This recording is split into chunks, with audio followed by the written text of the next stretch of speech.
and welcome to Crowvane Manor. Wherever you are, and whatever kind of night it's been, you've come to the right place to slow down. Let the world go quiet for a while. Out here, none of it needs your attention.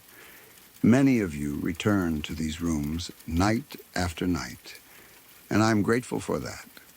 There's a reason you keep coming back. The stories kept inside these walls aren't quite like the ones you'll hear anywhere else. Before we begin, leave a comment and tell me where in the world you're listening from tonight. I always enjoy reading them.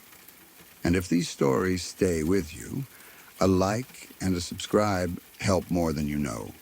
Now get comfortable, breathe slow, and let's open the door together.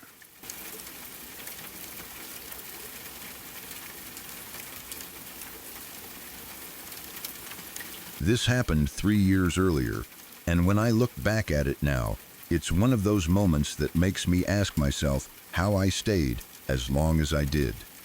I should have left way sooner than I did, and I know that. But when you're living inside something toxic, you don't always see it clearly in real time. You make excuses. You tell yourself it was a one-off. You tell yourself you're being dramatic. You yourself the good times count for more than the bad ones. You tell yourself you'll handle it differently next time, or that he'll finally understand, or that if you just stay calm and patient, things will get better. And then something happens that is so plain, so cruel in such a simple way, that it cuts through all the excuses for a second, and you feel the truth like a punch to the chest. It was a concert. We had planned to go, and I remember trying to hype myself up for it, because I wanted it to be fun. I wanted a normal night out. I wanted to be like other couples who go to a show, laugh, take pictures, sing along, and feel close. I also knew it was going to be physically hard for me, because I have chronic foot problems and pain even on a normal day. This wasn't a secret. It wasn't something I hid from him. He knew. He was very aware of it. He'd seen me deal with it over and over.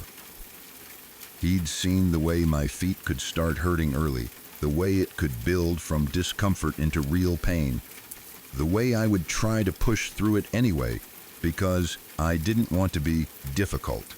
I had learned to manage it the way people with chronic pain often do, by planning, pacing, and trying not to let it steal every part of my life. That night, we had to walk about a mile to get to the venue. It wasn't a quick stroll. It was one of those long walks where you can feel every minute of standing and moving, especially when you're already starting from a baseline of pain. I remember focusing on getting there, telling myself to keep going, telling myself it would be worth it once we were inside. I remember the feeling of trying to act normal, trying to keep a good mood, trying not to mention how much my feet were hurting, because I knew how he could react when anything took attention away from him or away from whatever he wanted the night to be. We finally got there, and there were these stone stairs. I can still picture them, uneven and hard, the kind of stairs that already require you to pay attention even if you don't have pain. And that's where he did it. He tripped me. On purpose. It wasn't an accident. It wasn't a misstep. It wasn't him bumping into me by mistake. He did it deliberately, like he thought it was funny, like he wanted to see what would happen, like my body was something he could play with for a quick laugh. In that instant, everything slowed down in my head. I felt my foot catch. I felt my balance shift. I felt that jolt of panic in your chest when you realize you might go down. And on stone stairs, that could mean a serious injury. My brain flashed through it so fast. If I fall, I could twist my ankle, I could crack a knee, I could hit my head. I could mess up my feet even worse than they already were.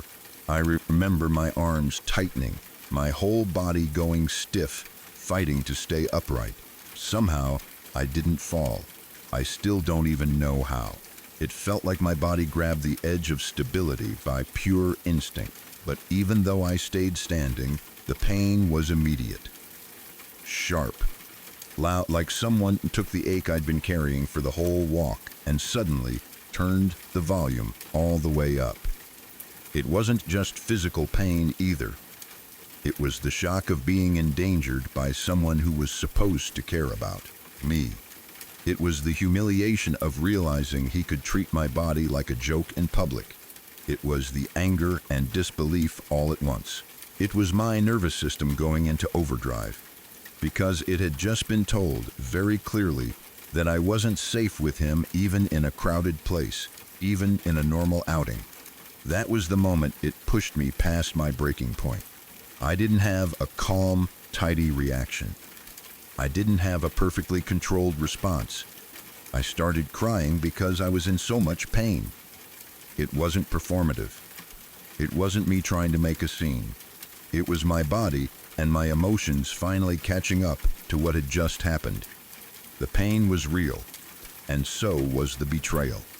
I remember the way it felt to have tears come out before I could stop them, like my body was saying, enough. I remember being frustrated with myself for crying because I already knew how he was going to react. I remember wishing I could swallow it down, wipe my face, pretend I was fine, because I knew that in his mind my pain was going to be less important than his image. And he proved that immediately. He got pissed at me for crying, not worried, not apologetic, not shocked at himself. He didn't say, "Oh my God, I'm sorry, are you okay?" He didn't check my feet. He didn't offer to slow down. He didn't offer to sit somewhere. He didn't act like a partner. He acted like my tears were an inconvenience and an insult to him. Then he refused to even speak to me for the first half of the show. Think about how twisted that is. He deliberately tripped me on stone stairs after a long walk, knowing I already deal with chronic foot pain. I cried because I was hurt and overwhelmed, and his reaction was to punish me with silence, like I was the one who had done something wrong.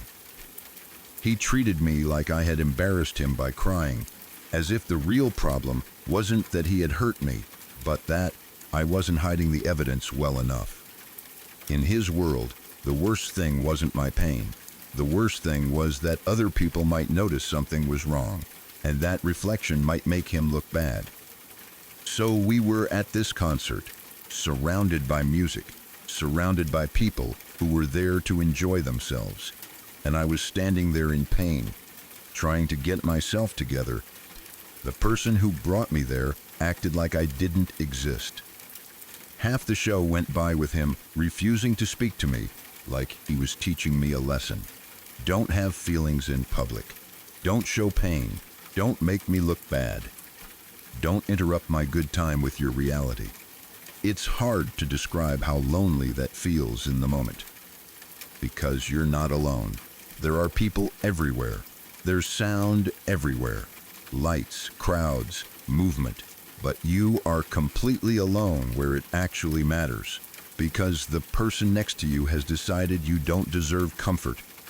And it creates this horrible split inside you, where one part of you is trying to survive the moment and keep it together, and another part of you is watching your life from the outside thinking, this is not normal. This is not what love looks like. I remember the way the tears made me feel ashamed, not because crying is shameful, but because he trained me to feel ashamed of having any reaction that wasn't convenient for him. I remember trying to breathe through it. I remember trying to wipe my face and look forward so no one would stare. I remember thinking, just get through it, just get through it, and even then knowing that something important had shifted. Because a person who loves you doesn't do that to you. They don't treat your physical pain like a joke. They don't punish you for crying. They don't freeze you out because you're embarrassing them. Even if someone makes a mistake by accident, they apologize. They care. They check in. They make sure you're okay. They don't add emotional pain on top of physical pain. And the longer I've been away from him, the clearer that moment becomes. It wasn't about a trip on Sparvan stairs. It was about cruelty disguised as humor. It was about control disguised as pride. It was about him making a choice that could have seriously hurt me, and then making my natural human reaction into something he could shame me for. It was him showing in a single evening that his enjoyment mattered more than my safety. That's why I say I should have left way sooner, because moments like that are not accidents in an otherwise loving relationship. They are signs. They are warnings. They are snapshots of a bigger truth. They show you what the other person is capable of and what they think you deserve. And what makes it even harder is knowing I was already carrying chronic pain on top of everything else. People who live with chronic pain already spend so much energy just trying to function. You learn to make plans around your body. You learn to push through more than you should. You learn to smile when it hurts. You learn to minimize yourself so other people don't get annoyed. And he knew that. He knew I was already fighting my own body just to be there. And instead of being gentle with me, he added to it, like my pain was entertainment. Even now, I can still feel the emotional whiplash of that night. The effort it took to walk there, the hope that it would be fun, the shock of being tripped, the instant fear of falling, the sharp pain, the tears I couldn't stop. And then the coldness beside me as the music started, while he stood there acting like I was the problem. If someone told this story to me, I would want to reach through time and pull them away from that man. I would want to tell them that love is not supposed to feel like that. That a partner is not supposed to make you afraid to be human. That you are allowed to cry when you are hurt.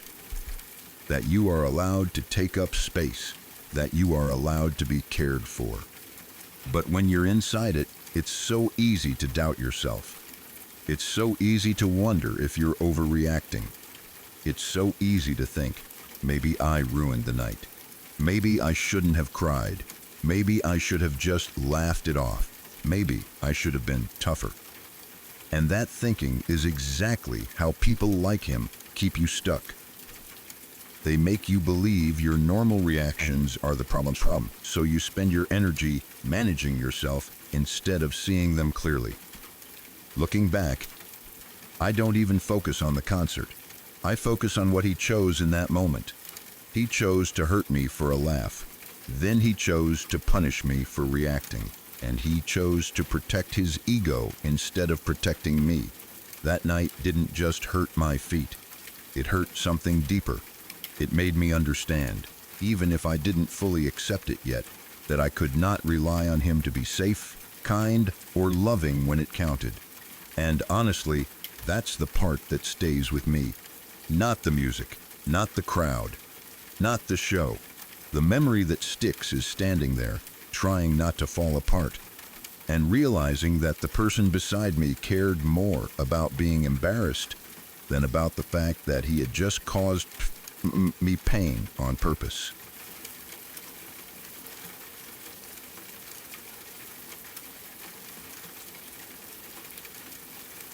We were homeless, and when I say that, I don't mean we were just struggling a little or behind on bills. I mean we were in that raw, scary place where you don't know where you're going to sleep, where every day is a problem you have to solve, and every night feels like a countdown. The kind of homeless where you're carrying your life in a bag, watching the sun go down and feeling your stomach tighten because you don't know what's coming next. The kind where safety stops feeling normal and starts feeling like something other people get to have. We had been together for 4 years before it got to that point. 4 years is a long time to build attachment to someone, even if the relationship has problems. It's long enough to have history, to have memories, to have routines, to have inside jokes, to have the feeling that this person is your person even when things are ugly. It's long enough to get used to them being the center of your decisions.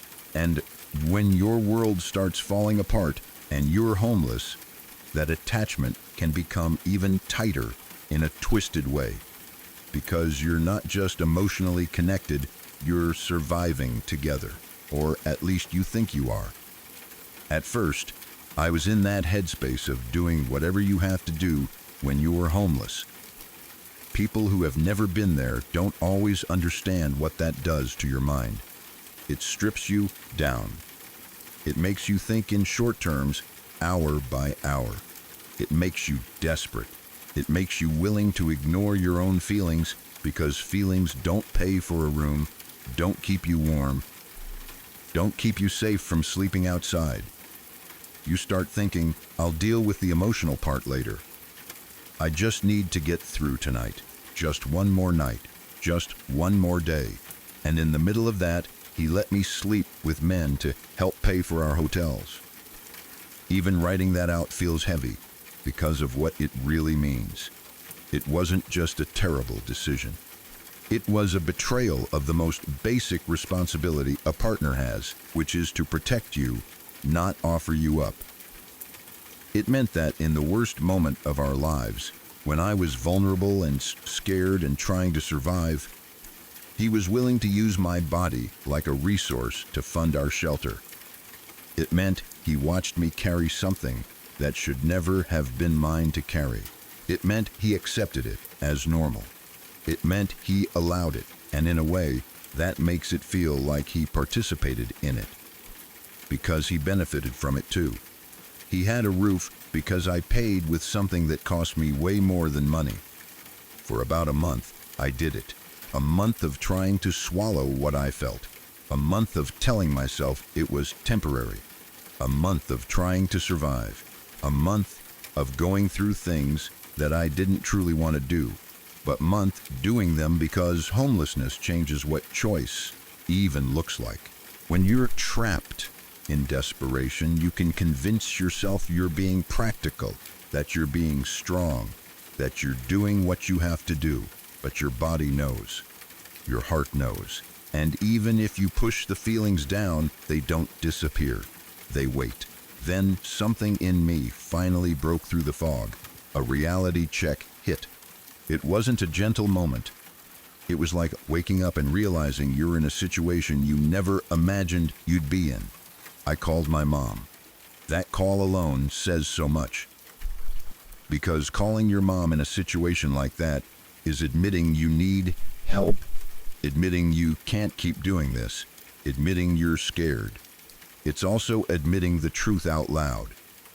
And once you say the truth out loud to someone who loves you, it becomes harder to pretend it's normal. My mom called my aunt. My aunt got me a flight back home to my mom, and that was my exit. That was the moment something real happened. Something solid. Something that wasn't just survival mode. Someone stepped in and gave me a way out that didn't require me to sacrifice myself again. It was like a door opening in a place where I thought there were no doors. I left. I went back home. I was still in that headspace of doing whatever you have to do when you're homeless, but I was also finally seeing the situation for what it was. I was finally realizing that survival should not have to look like that. That love should not ask that of you. That a partner who truly loves you does not watch you get hurt for a hotel room and then call it necessary. But then came another kind of pain, the kind that isn't physical and isn't about money, but goes straight into shame and trust. I found out he told his best guy friends. Not only told them, but they told me. And I was crushed. That's the thing about humiliation. It isn't just that something happened. It's that someone else took your most vulnerable, most private, most painful reality and turned it into information. A story. A thing to share. Like gossip. Like entertainment. Like proof of something. And in that moment, it didn't matter what he claimed his reasons were. It didn't matter if he said he needed to talk. It didn't matter if he said it was stress, because you had begged him not to tell a soul. You had made it clear this was something you wanted kept private, something you were already carrying with heavy shame and pain, and he still told. That is not love. That is not protection. That is not respect. That is a violation. The fact that his friends told you makes it even worse, because it means it wasn't kept in a serious, careful way. It became something that could slip out, something they could mention, something they felt comfortable bringing to you, which means it didn't feel sacred. It didn't feel like a secret someone was holding with care. It felt like it was passed around. And once something like that happens, it changes the way you see the person forever. It's not just he made a mistake. It's that he betrayed you twice. First, by letting you do something that harmed you so he could benefit from it. Second, by exposing it, turning your pain into something other men knew about you. Till this day, he tells you he really was in love with you, and he wants you to forgive him. And I believe you when you say something keeps telling you not to do that, because that feeling is often the part of you that's finally listening to the truth instead of the excuses. Sometimes your nervous system knows before your mind is ready to admit it. Sometimes your gut is the only part of you that isn't still trying to make a broken situation make sense. A person can say, "I loved you," and still be harmful. Love, or what someone calls love, does not erase their actions. It doesn't undo the damage. It doesn't prove safety. It doesn't magically make them trustworthy.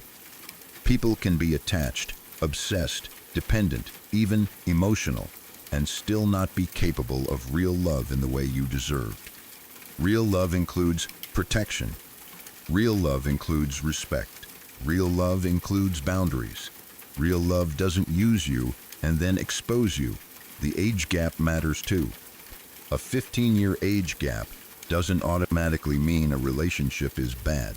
But in situations like this, it often shows up as a power imbalance, especially when one person is younger and in survival mode, and the older person is acting like the one with more control. If he was older and still let this happen, still benefited from it, still made choices that put you at risk, that says something. Age can bring experience and responsibility. If anything, it should have meant he was more protective, more steady, more mature. Instead, you were the one paying the price. You were the one carrying the consequences. You were the one having to call your mom and get rescued. That's not an equal partnership. That's you being put in a position where you were carrying both survival and sacrifice. And the fact that he wants forgiveness now doesn't automatically mean he deserves access to you again. Forgiveness, if it ever happens, is something you do for yourself on your timeline, and it does not require reconciliation. It does not require letting him back in. It does not require pretending what happened was normal or acceptable. Sometimes the safest form of forgiveness is simply letting go of the hope that the person will ever truly understand, and choosing to protect your life and your peace instead. That voice inside you telling you not to forgive him, not to go back, not to reopen that door, may be the strongest and healthiest part of you, because it's the part that remembers what it cost you. It's the part that refuses to minimize it.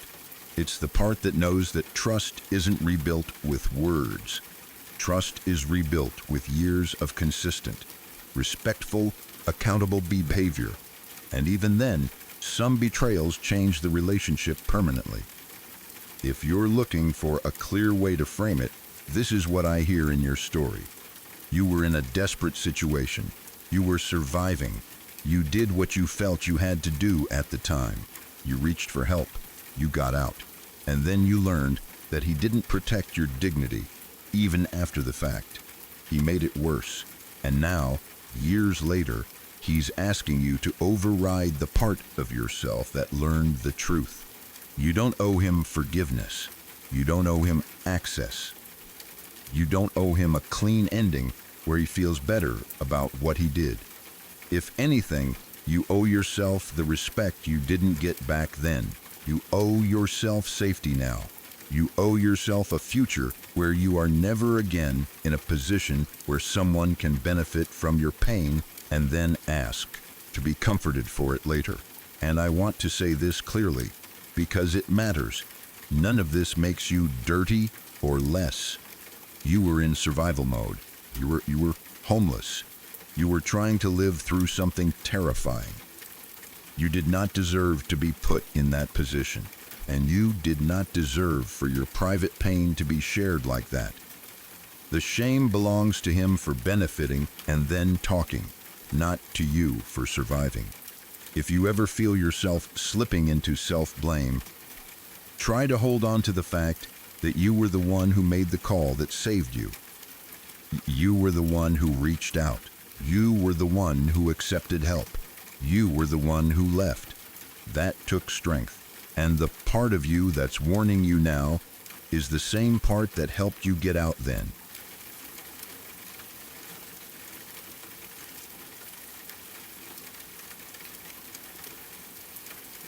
I remember that day in a way that still makes my stomach drop, because it wasn't just hard, it was dangerous. It was the kind of moment where you can feel your body screaming at you that something is wrong, and you can also feel your mind trying to stay calm, because you have a baby, and you have to keep moving even when you shouldn't. I could barely walk because of an injury. I was on crutches, and even taking a few steps felt like a huge effort. Every movement was slow and careful, the kind where you have to plan your next step before you take it. On top of that, I was having one of those hormonal migraines that isn't just a headache. It was blinding, the kind where light feels like a knife and your vision turns into a smear. I couldn't see, not clearly, not enough to trust myself. It felt like my eyes and brain were short-circuiting at the same time, and I was trying to function anyway because there wasn't another option in that moment. If I held the baby in my arms, I couldn't use both crutches. That's the reality. 2 crutches means both hands. A baby means at least 1 arm, usually 2, especially if you're trying to keep them safe and steady. And I couldn't see where the baby sling was. I remember the panic of that detail, because it's such a small, practical thing that becomes huge when you're already drowning. The sling might as well have been invisible. My hands felt clumsy. My head was pounding so hard, it felt like my heartbeat was inside my skull. I couldn't focus my eyes long enough to find the straps or figure out how to position it. I couldn't make my body do the steps it normally could, because I wasn't in a normal state. I was injured, starving, and half blind from pain, and I hadn't eaten for over a day. That part alone should make any decent person stop what they're doing and help. A person can be exhausted and still understand that food is basic, that safety is basic, that if your partner hasn't eaten in over a day and is on crutches and can't see, the situation has moved far past "I don't feel like it" and into "this is urgent." But instead of bringing me something to eat, instead of helping me in any of the ways that were obvious, he refused. No food, no help up the stairs, no taking the baby, no stepping in so I could use both crutches. Nothing.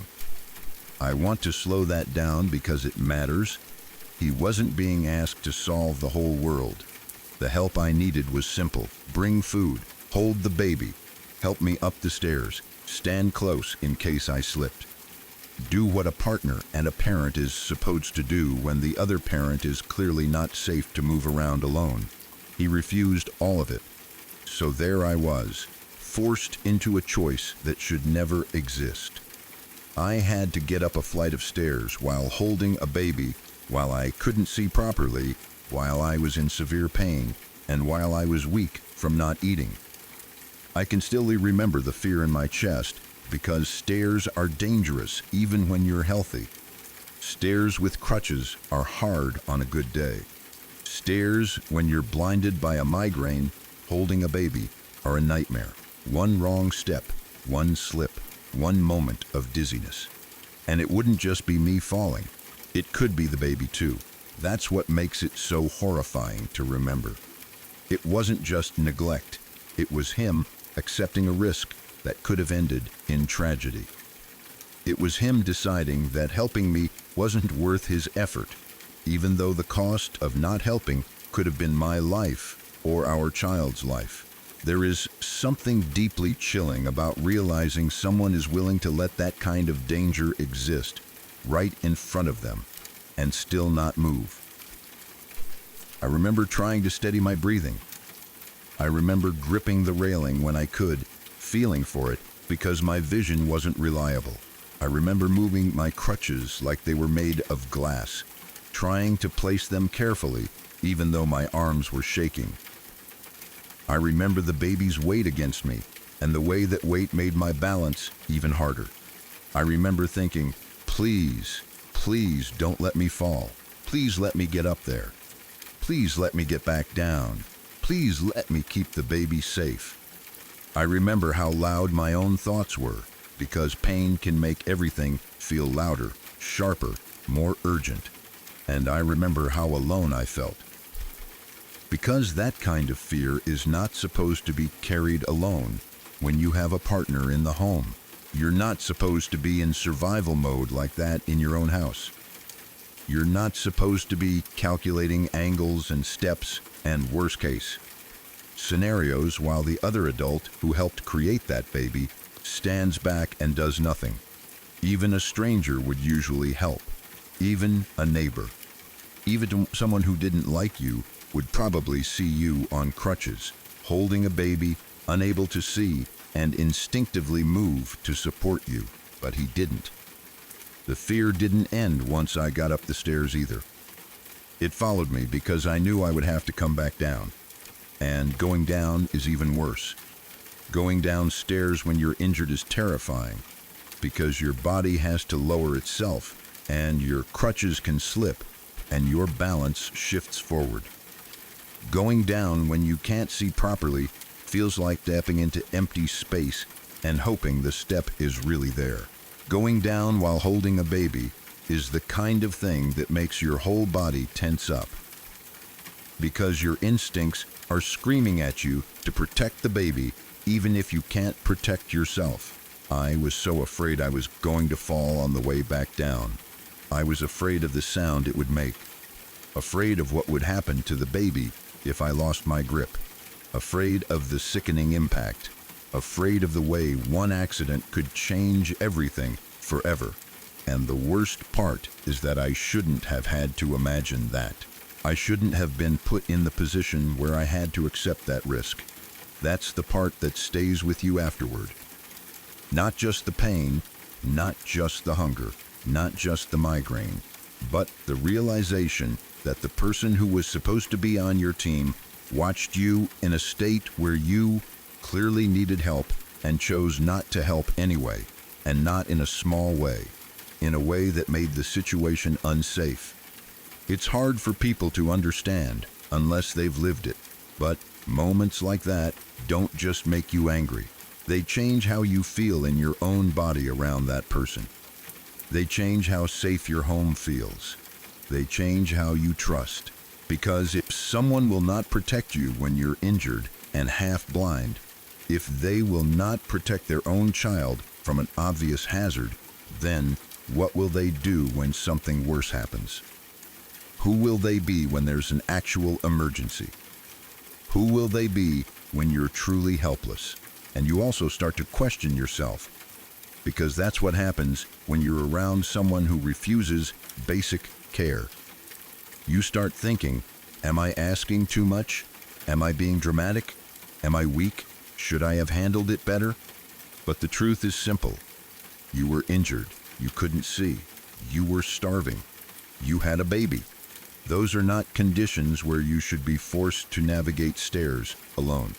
That's not being dramatic. That's reality. That day showed you something, and I'm saying this plainly because your story deserves plain language. He was willing to risk your safety and your child's safety rather than do basic parenting and basic partner behavior.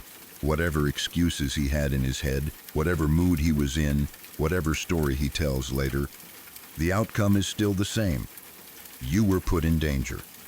Your baby was put in danger, and it didn't have to be that way. If that memory still scares you when you think about it, that makes sense. Your fear wasn't irrational. It was your body recognizing a real risk. It was your instincts doing their job. And the fact that you were afraid going back down tells me you were fully aware of how fragile the situation was and how much was at stake. You deserved help. You deserved food. You deserved someone taking the baby, guiding you, steadying you, or carrying you if needed. You deserved someone who saw you suffering and moved toward you, not away from you. And if that moment is one of the things that keeps ringing in your head, it's because it wasn't just a bad day. It was a clear sign of what kind of care you could expect from him when you needed him most.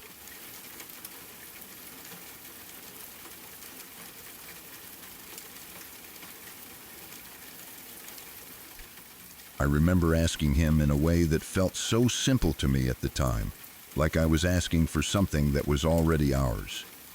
Not a brand new dream, not some sudden demand, just the plan we had talked about for years. The plan we had been building toward since before we even got married. I asked him if we were finally going to move back to our home state, buy a house, and have a kid the way we'd always said we would. It wasn't just about a location or a house. It was about stability. It was about making good on promises.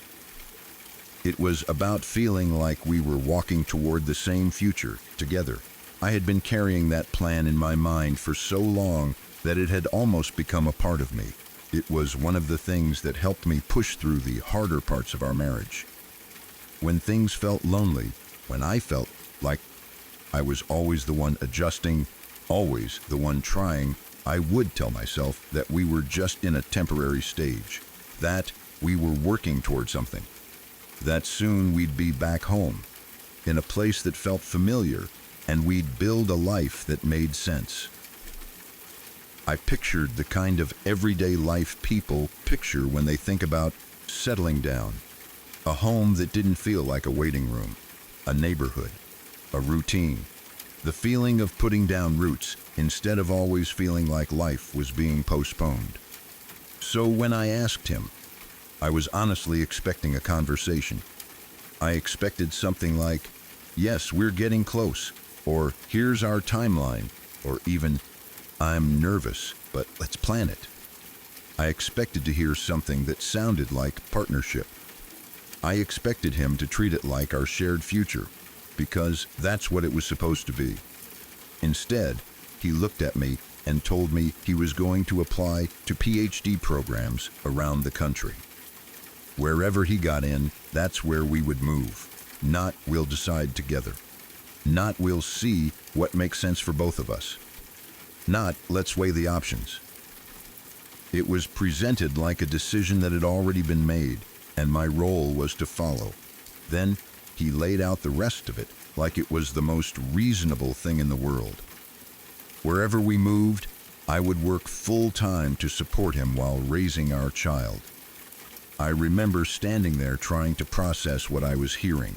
It wasn't just the shock of a new plan. It was the way he said it, like my life was a tool he could assign tasks to. Like my time, my body, my career, my energy, my future were resources he could allocate to make his goals easier. It wasn't framed as a shared sacrifice. It wasn't framed as something we'd do as a team with support and balance. It was framed like he was the main character, and I was the supporting cast, the person whose job was to keep everything running so he could chase what he wanted. And maybe what hit me the hardest was how familiar it felt. Because it wasn't coming out of nowhere. It was the clearest version of something I had already been living for years, even if I hadn't fully admitted it yet. I had been bending my life around his choices. I had been swallowing my needs so things would stay calm. I had been making myself smaller to fit the shape of what he expected. This was just him finally saying the quiet part out loud. I didn't respond in a neat, composed way. I couldn't. I stood in front of him and I started sobbing. Not because I wanted drama, but because I felt like something inside me snapped.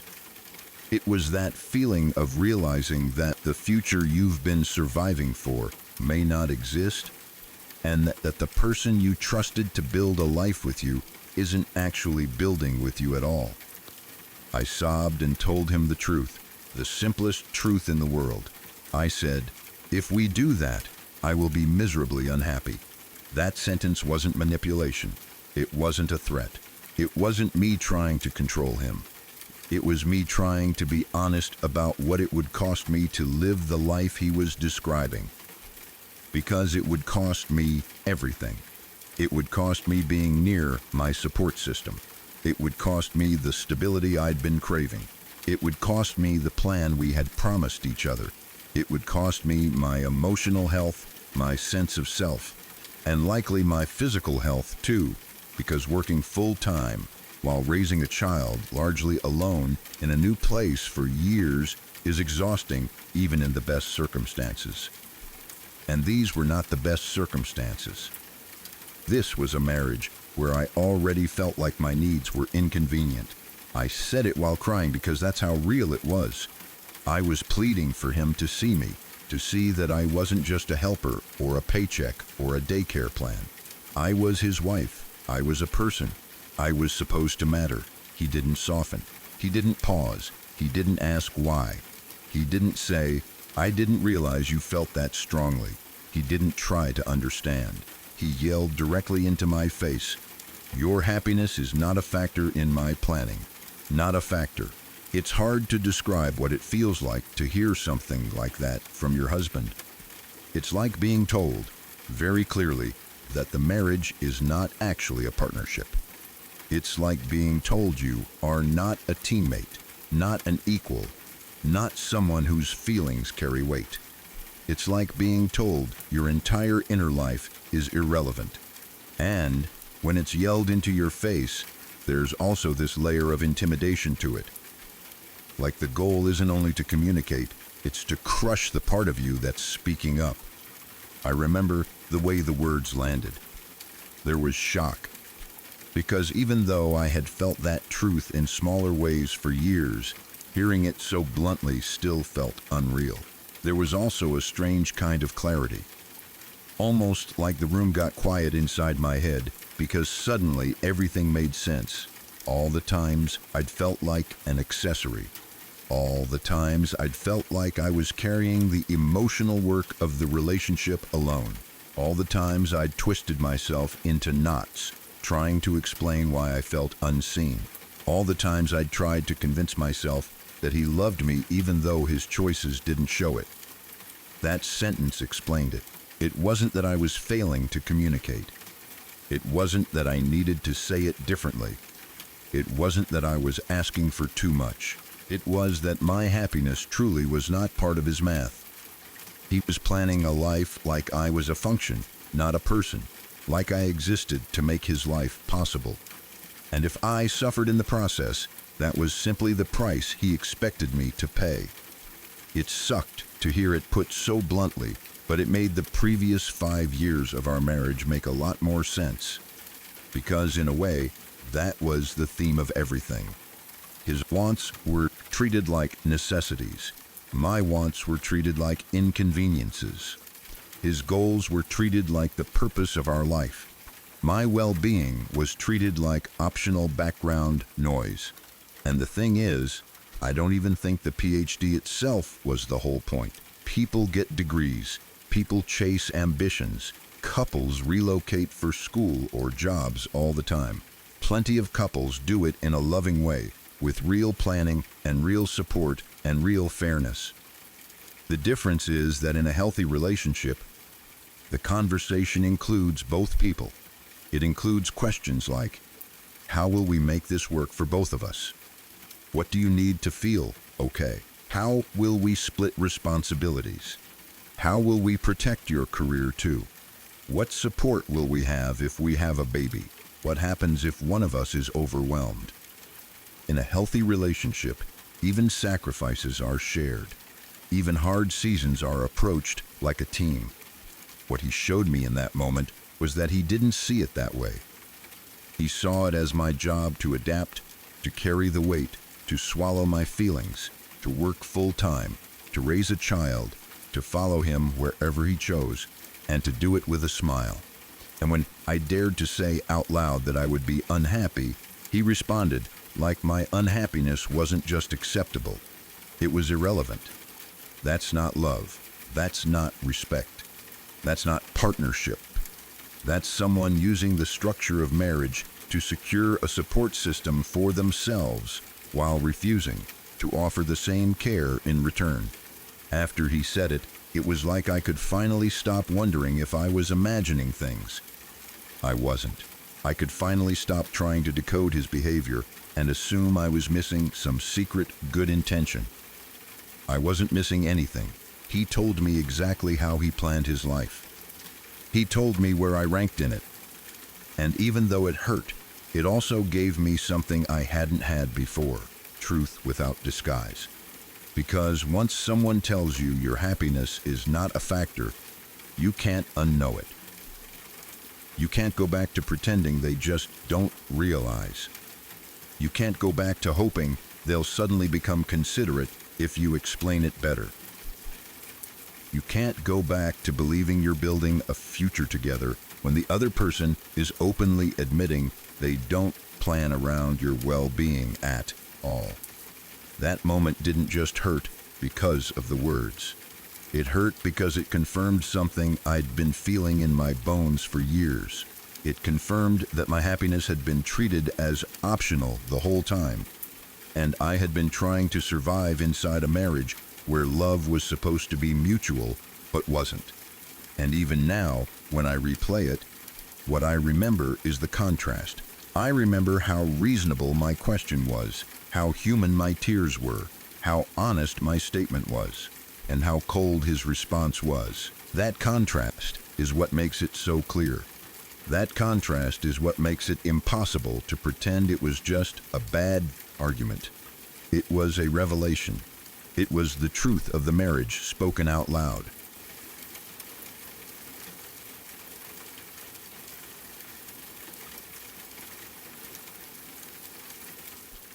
He broke up with me a week before I was supposed to leave the state for my grad school intensives.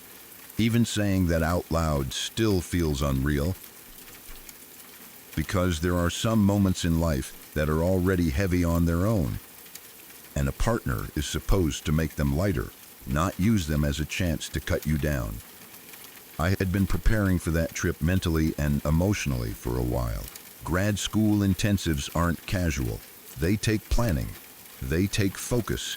They take energy. They are the kind of thing you build your whole schedule around. And they come with that mix of stress and excitement, because you know you're moving towards something bigger.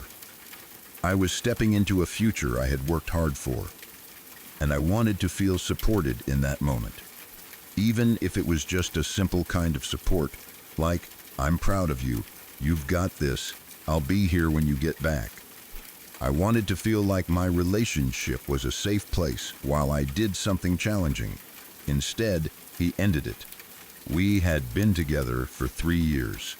3 years of building a life side by side, living together, sharing daily routines, splitting responsibilities, and having all those quiet, ordinary moments that create attachment. When you live with someone, your lives tangle together in a way that isn't easy to pull apart. Your coffee mugs end up on the same counter. Your laundry becomes shared space.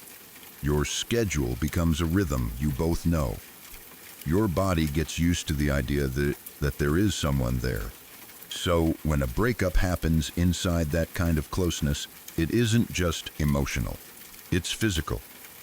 It's the shock of having the foundation ripped out from under you while you're still standing in the same home, looking at the same walls, hearing the same sounds. And then, right before my trip, I got sick. Not just a little sick. The kind of sick where you start thinking, I might need to go to the hospital. The kind where your body stops feeling like it belongs to you and starts feeling like something you're trying to manage minute by minute. Everything already felt unstable because of the breakup. And then my body piled on top of it, like I didn't even get the option of holding myself together long enough to process what had happened. We still lived together during that time. We were in the same space. He could see me. He knew I was sick. He knew I was struggling. And he didn't check on me once. Not once. No. Do you need anything? No. Can I get you medicine? No. Do you want tea? No. Are you okay? No simple human decency. Nothing. He didn't offer help. Didn't offer comfort. Didn't even act like he saw me as a person who mattered. And it's hard to explain how much that kind of neglect hurts when you're already vulnerable. Because when you're sick, you aren't just emotional. You're physically weak. You're tired. You're scared. You're trying to stay calm while your body is doing something you can't fully control. In those moments, even small kindness feels huge. A glass of water, a blanket, a few words, a basic check-in. Those are the things that remind you you're not alone. He let me be alone anyway, even with him right there. Looking back, it wasn't just that he didn't love me anymore. It was that he didn't treat me with basic care even after 3 years together. And that kind of coldness doesn't come out of nowhere. It comes from how someone truly sees you. It comes from what you were to them. Over the years, he had made comments about my degree being fancier than his. He's a rad tech, and I could tell there was a sore spot there for him sometimes. Like my education made him feel smaller or threatened. He would bring up that I'd probably make more money, that I might be the breadwinner. On the surface, those comments could sound like jokes or casual insecurity, but when you look back after a breakup, you can sometimes see the pattern more clearly. The way someone talks about your success can reveal how they feel about you having power. It can show whether they're proud of you or resentful of you. It can show whether they see you as a partner or as competition. During the breakup, it hit me with a clarity that hurt. I realized I was simply someone to split bills with and sleep with. That's the simplest way to say it. And sometimes the simplest way is the most honest. I wasn't being cherished. I wasn't being protected. I wasn't being supported through hard seasons.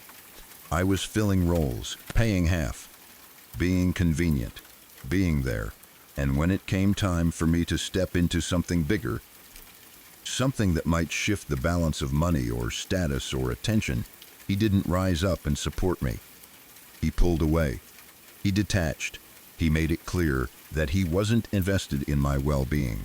And that realization is brutal because it makes you replay everything. You start thinking about the times you tried harder than you should have. The times you overlooked small dismissals. The times you gave benefit of the doubt when your gut was uneasy. The times you minimized your own needs because you wanted the relationship to work. It can make you feel foolish for a while, not because you did anything wrong, but because you were sincere and he wasn't meeting you there. Then time passed, and the timeline made it even clearer. We've been broken up for a year, and he's been with his new girlfriend for 10 months or more. That kind of overlap in timing can do something nasty to your head. It can make you wonder how long he had emotionally left before he officially left. It can make you wonder whether he had already started moving on while you were still trying. It can make you feel replaced. Like the relationship you thought was real was easier for him to swap out than it should have been. Even if you don't have every detail, the speed alone can sting because it suggests he wasn't grieving the loss the way you were. It suggests he had already made room for something else while you were still standing in the wreckage. But here's the part that matters most, and it's the part I want to hold up like a bright light in the middle of all of it. You graduated this weekend with your master's. That is huge. That is not a small accomplishment. That is years of work, stress, deadlines, exhaustion, sacrifice, and pushing through days when you didn't feel like you had anything left. That is you showing up over and over again. That is you proving to yourself more than anyone that your life is bigger than what he gave you. That is you building a future with your own hands, even while your heart was breaking. And the fact that you did it after a breakup like that, after being sick and unsupported, after realizing you were treated like convenience instead of love, makes it even more powerful. Because you didn't just survive him. You kept moving. You kept growing. You kept choosing yourself. You didn't let his neglect become the end of your story. I know it can feel complicated because success doesn't erase pain. A diploma doesn't erase the memory of being alone in your own home while you were sick. A graduation photo doesn't erase the sting of realizing someone didn't value you the way you valued them. But it does mean something. It means you made it out. It means you didn't get stuck in the version of your life where you were only half seen. It means you're stepping into a future where you can be with people who don't resent your ambition, who don't measure your success like it's a threat, who don't disappear when you were vulnerable. And honestly, that weekend, graduating with your master's, sounds like the exact opposite of what he tried to reduce you to. You were never just someone to split bills with and sleep with. You are someone who can build a whole life, someone who can carry herself through hard seasons, someone who can accomplish something real, something lasting, something that can't be taken away because one insecure man couldn't handle being a true partner. So if there's any way to frame it that feels fair and true, it's this. He didn't support you because he wasn't capable of giving you what you deserved. And you still did the thing anyway. You still finished. You still graduated. You still moved forward. And that deserves to be celebrated, fully, without shrinking it.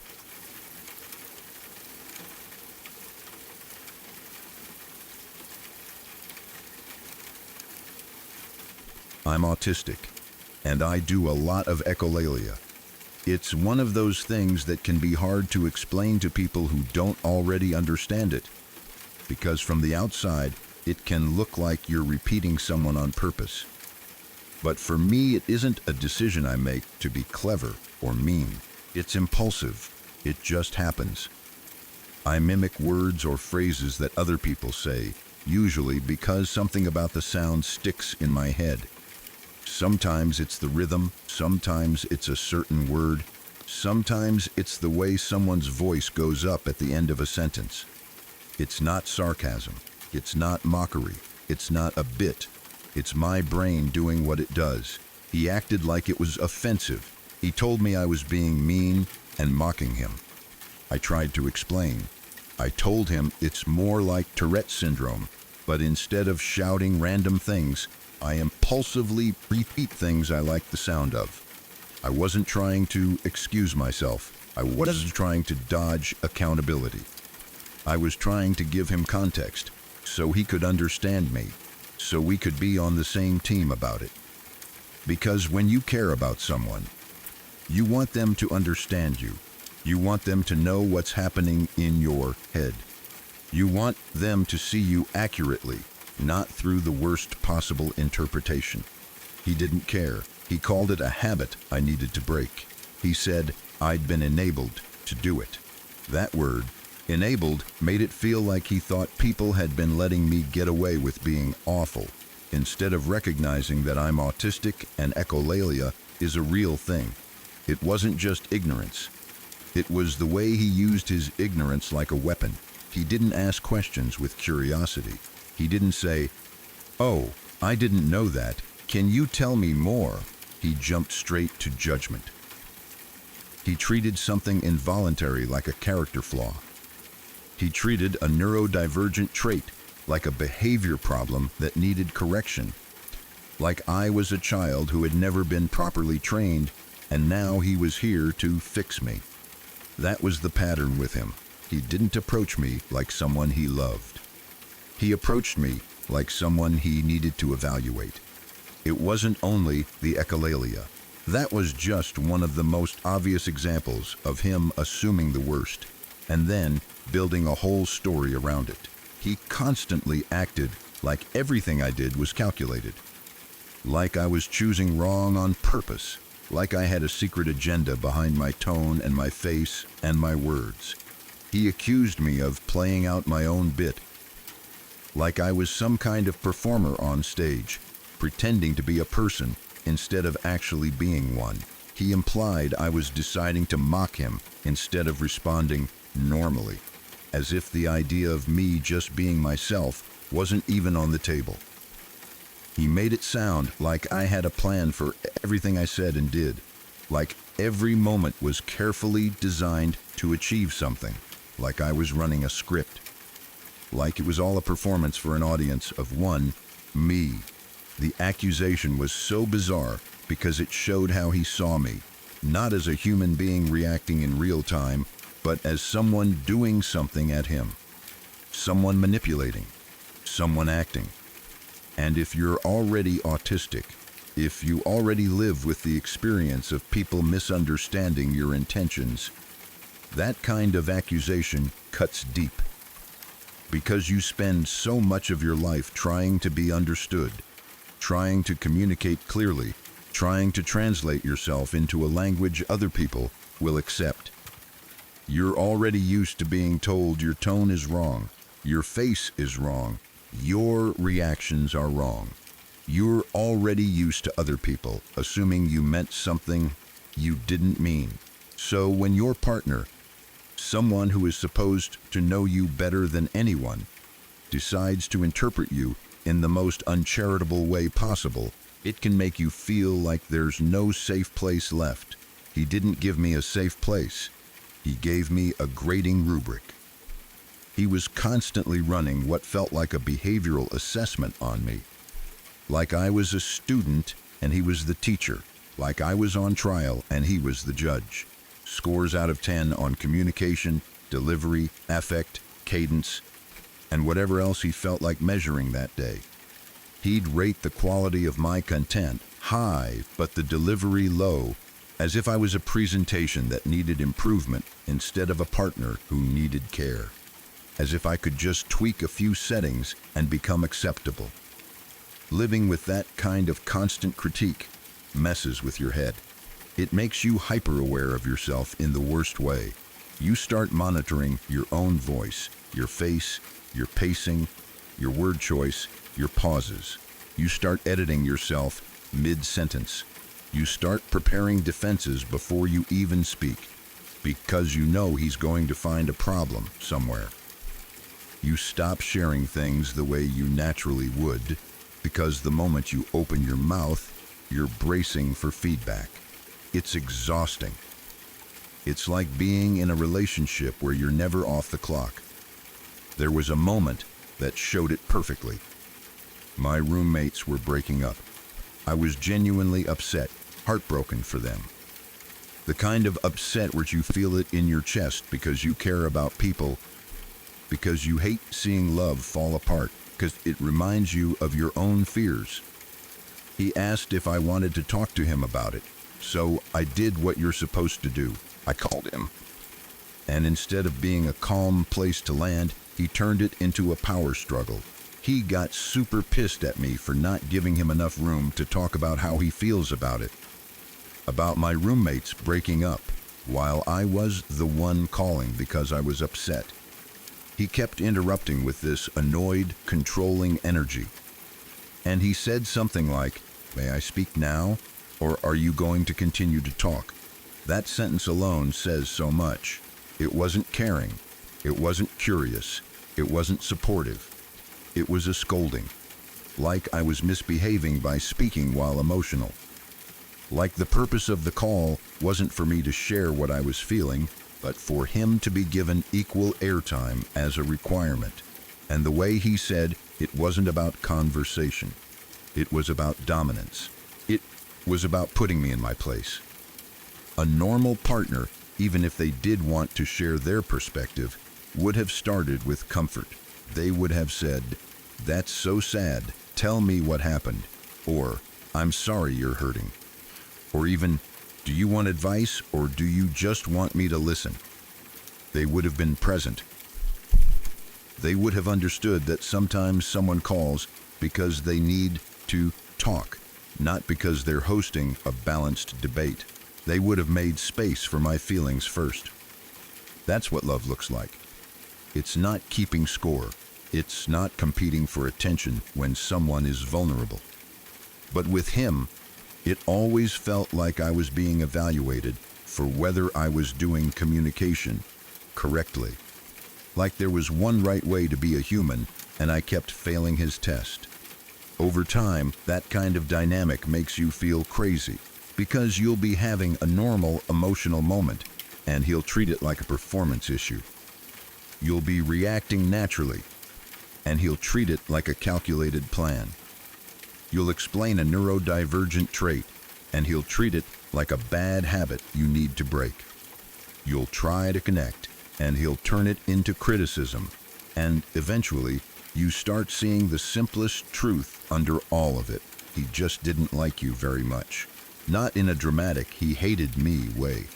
More in that quiet, constant way where everything you do annoys them, where they don't delight in you, where they don't give you the benefit of the doubt, where they treat your personality like a list of flaws.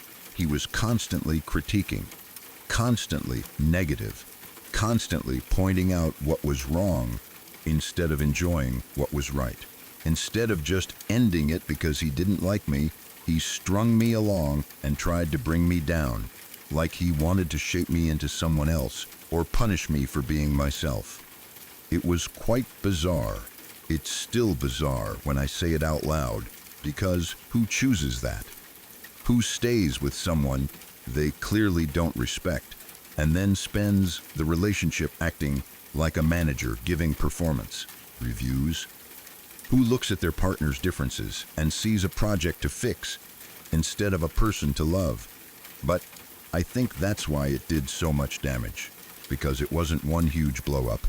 It was constant, low-level correction, constant suspicion of my intentions, constant rewriting of my reality.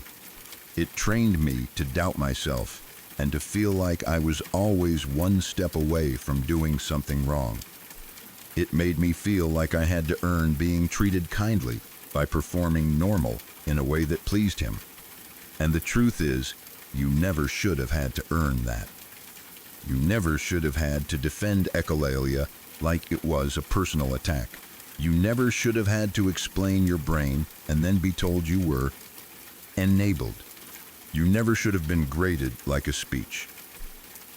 You never should have been accused of being calculated when you were just trying to exist. A partner who actually likes you, who actually loves you, might not understand everything right away, but they'll be curious. They'll ask. They'll learn. They'll assume you mean well. They'll see your intent before they judge your delivery. They'll protect your dignity, especially in private. They'll make your nervous system calmer, not more on edge. With him, you were constantly being measured, and nobody can feel safe in a relationship where they're always being scored. Looking back, it makes sense that you reached the conclusion you did. He didn't like you. And instead of being honest about that and letting you go, he tried to chip away at you until you became smaller, quieter, easier, more acceptable. That wasn't love. That was control, dressed up as critique. And the fact that you can name it now, clearly, is important. Because naming it is how you start separating your actual self from the versions of you that he tried to turn into a problem.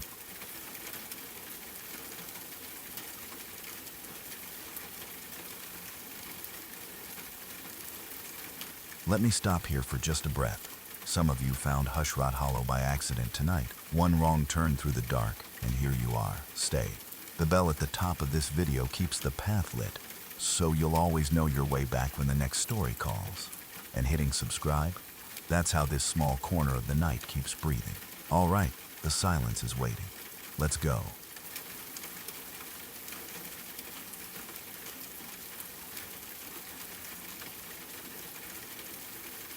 I still remember how excited I was that weekend, the kind of excitement you only get when you're young and in college, and a relationship feels like the center of your world. He was my ex now, but back then he was my boyfriend, the person I was planning my whole week around. We had dated freshman year at this small Catholic college, the kind where everybody knows everybody and the campus feels like its own little bubble. Then we both transferred to bigger universities, and it changed everything. Suddenly we were in different places, different routines, different friend groups, but we were still trying to keep the relationship alive. We weren't seeing each other every day anymore. Visits started to feel like holidays. You counted down to them. You planned outfits. You pictured the moment you'd finally be together again. And for a few days you could pretend the distance didn't exist.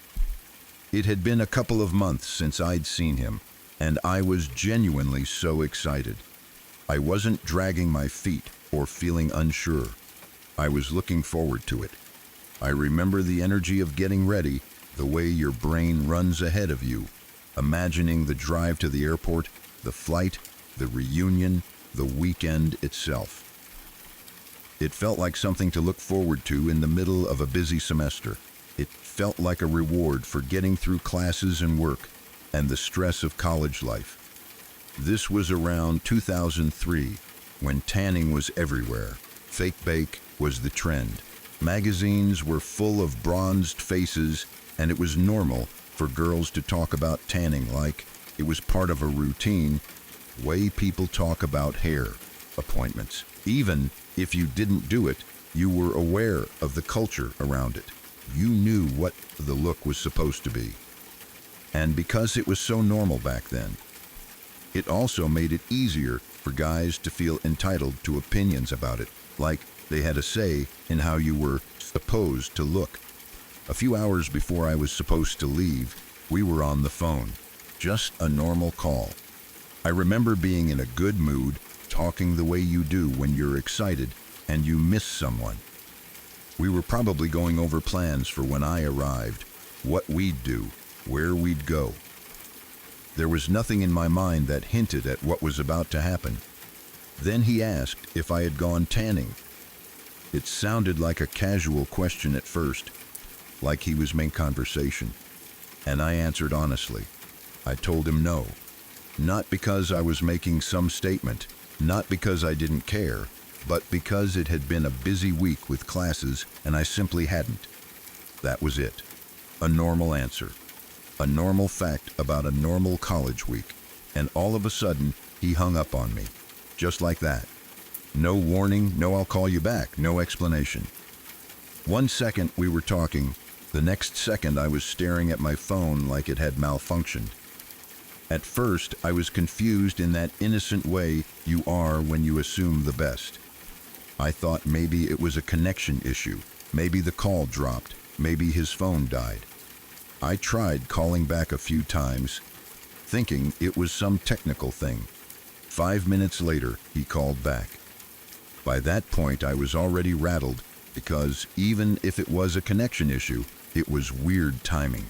But the second I heard his tone, I knew it wasn't a connection issue. He sounded angry, like I had done something wrong, like I had disrespected him. And then he told me what had happened. He said he had hung up to cancel my flight, not threaten to cancel it, not say he was thinking about it. He told me he had done it, like it was a punishment he could hand down in real time because he didn't like my answer. I remember the shock of that part, because even now, years later, it still feels insane. Who does that? Who takes a person's plane ticket, their weekend, their time, their excitement, and cancels it in a burst of anger as if they're canceling a dinner reservation. It wasn't just rude, it was controlling. It was a power move. It was him reminding me that he believed he had the authority to decide whether I got to see him at all. Then he said the line that made everything feel even uglier. "I'm only pretty when I'm tan." He didn't say it as a preference. He didn't say it gently. He said it like it was a rule, like it was the truth, like my value was conditional, and he was the one in charge of the conditions. He made it clear that in his mind, my face, my body, my appearance existed for him. Not for me, not for my confidence, not for my comfort, for him. And then he piled on. He said that if I didn't have the common courtesy to try to look my best for him after not seeing him for a couple months, then I didn't deserve to come see him. That word, deserve, still makes my skin crawl when I think about it. Like visiting your boyfriend is some kind of prize you earn by meeting his standards. Like you have to prove your worth before you're allowed in the room. Like love is something he grants you when you behave correctly. Like you aren't a person with your own life and your own stress and your own schedule, but a product that needs to show up polished the way he wants. In that moment, I felt so many things at once that it was hard to even respond. I felt confused because it was such a huge reaction to such a small thing. I felt embarrassed even though I hadn't done anything embarrassing. I felt hurt because I had been excited to see him, and he was acting like I was failing an audition. I felt small because he was talking to me like he had power over me. And underneath all of that, I felt this creeping realization that something was deeply wrong, even if I didn't have the words for it yet. Because it wasn't really about tanning. It was about control. It was about entitlement. It was about him treating my appearance like a requirement and treating my time and effort like something he could revoke if I didn't meet his expectations. It was about him using shame as a tool. He wanted me to feel like I had messed up. He wanted me to feel like I was lucky he wanted to see me at all. He wanted me to feel like the bare minimum of being in his life was constantly proving I was pretty enough. The saddest part is how easy it is, especially at that age, to start believing it. Or at least to start wondering if maybe you did something wrong. Because you're young, and you don't always have the experience to recognize manipulation for what it is. You're still learning what's normal. You're still learning what you deserve. And if someone speaks with enough certainty, enough anger, enough confidence, they can make you doubt your own reality. They can make you think maybe you should have tanned. Maybe you should have tried harder. Maybe you should have known. Maybe you should have asked what he wanted. But the truth is, a healthy partner would never make a flight, a visit, a relationship conditional on whether you were tan. A healthy partner would be excited to see you because it's you, because they miss you, because they want time with you. They might notice your appearance, sure, but they wouldn't treat it like a requirement for access.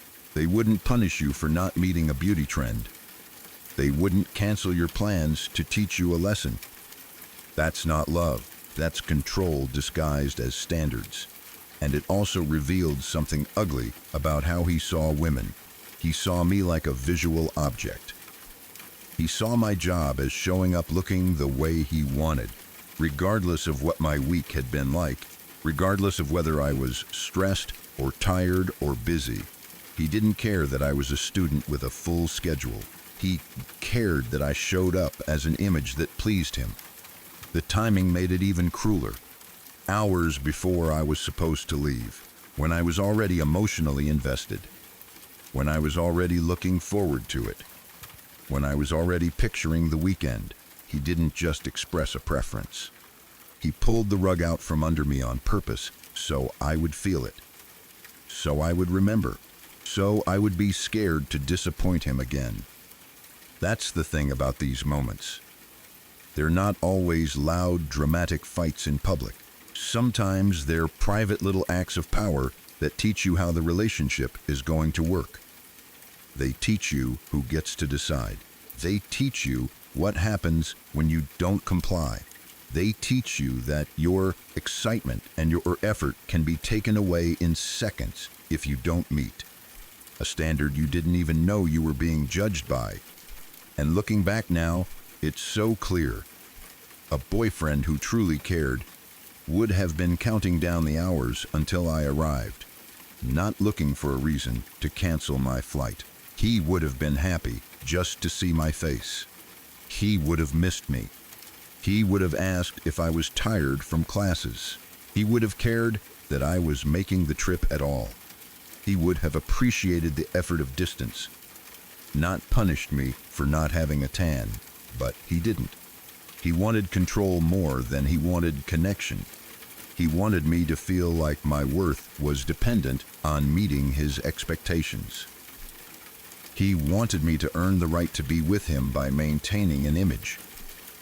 He wanted the relationship to be something he could manage like a system, where he rewards you when you do what he wants and punishes you when you don't.